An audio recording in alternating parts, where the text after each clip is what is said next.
You know, I love this idea of radical openness, the free exchange of information, the free flow of ideas, creating spaces in which ideas can have sex, as Matt Ridley talks about. And this is huge because it turns out that ideas are just as real as the neurons they inhabit, as James Gleick tells us. You know, a new kingdom rises above the biosphere. The denizens of this kingdom are ideas, because ideas have retained some of the properties of organisms, it turns out. They leap from brain to brain. They compete for the limited resources of our attention. They have infectivity. They have spreading power. They are what Richard Dawkins calls the new replicators, born from the primordial soup of human culture. Their vector of transmission is language and electronic communication.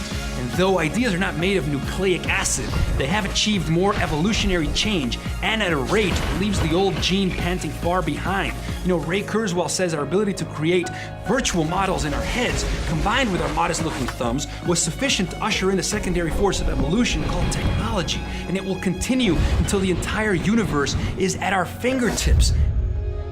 This is unbelievable stuff. It speaks to the telescoping nature of evolutionary change. More change in the last 100 years than in the last billion years.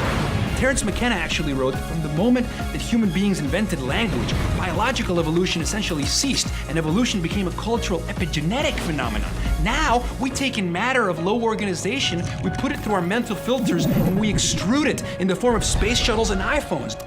You know, the imaginary foundation tells us that what imagination does is it allows us to conceive of delightful future possibilities, pick the most amazing one, and pull the present forward to meet it.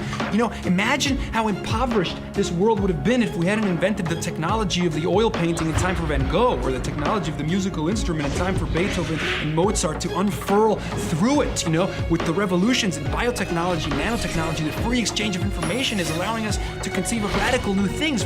Freeman Dyson says in the future, new generation of artists will be writing genomes with the fluency that Blake and Byron wrote verses. What is great in man, said Nietzsche, is that he is a bridge and not an end.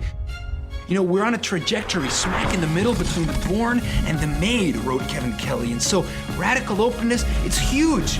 It's a universe of possibility. It's gray infused by color. It's the invisible revealed. It's the mundane blown away by awe.